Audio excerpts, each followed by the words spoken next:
सोमवार दिनांक 12 ऑगस्ट रोजी बेसुमार गोवंशीय जनावरांच्या कत्तलीनं रोहा तालुका हादरला होता।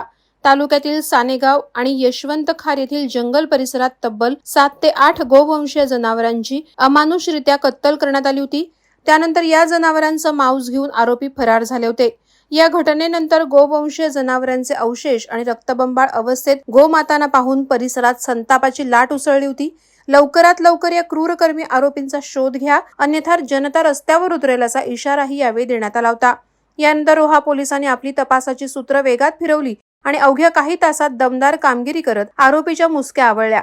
रोहा पोलीस आणि गुप्तचर यंत्रणेनं मोठ्या शिताफीनं सापळा रचला आणि गुरांची बेसुमार कत्तल करण्यात सहभागी आरोपी अनीस पटेल राहणार महापोली गोवंडी वय वर्ष 33 याला जेरबंद केलंय।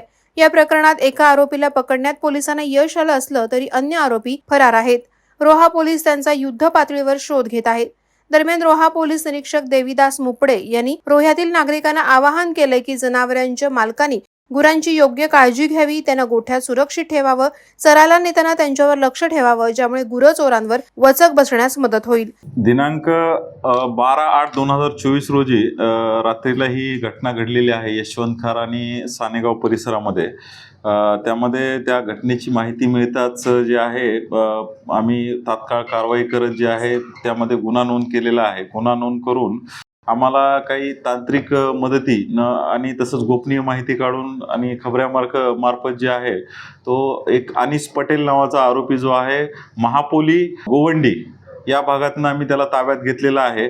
तसेच त्या गुन्ह्यातील जी आहे गाडी जी 4 व्हीलर वापरली होती गुन्हा करण्यासाठी, स्कॉर्पिओ आहे ब्लॅक कलरची, तीही आम्ही ताब्यात घेतलेली आहे आणि इतर आरोपी जे आहे ते ताब्यात घेण्याचा आम्ही प्रयत्न करत आहोत। मागच्या आठवड्यामध्ये जे आहे त्याच भागामध्ये जे आहेत 2 इन्सिडेंट झाले आहेत। दोन्ही इन्सिडेंटमध्ये पहिला जो इन्सिडेंट आठवड्याभरापूर्वी झाला होता त्यामध्ये आपण आरोपी जो आहे अटक केलेला आहे। त्यानंतर हा जो इन्सिडेंट परवा दिवशी झाला आहे त्यामध्ये आरोपी जो आहे आपण 24 तासाच्या आत पोलिसांनी अटक केलेला आहे।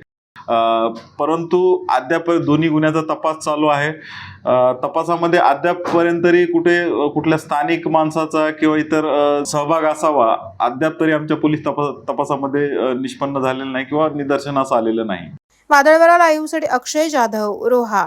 नवी मुंबई व रायगड जिल्ह्यातील ताज्या बातम्या आणि घडामोडींसाठी सबस्क्राईब करा वादळवारा लाईव्ह चॅनल आणि दाबा बेल आयकॉन।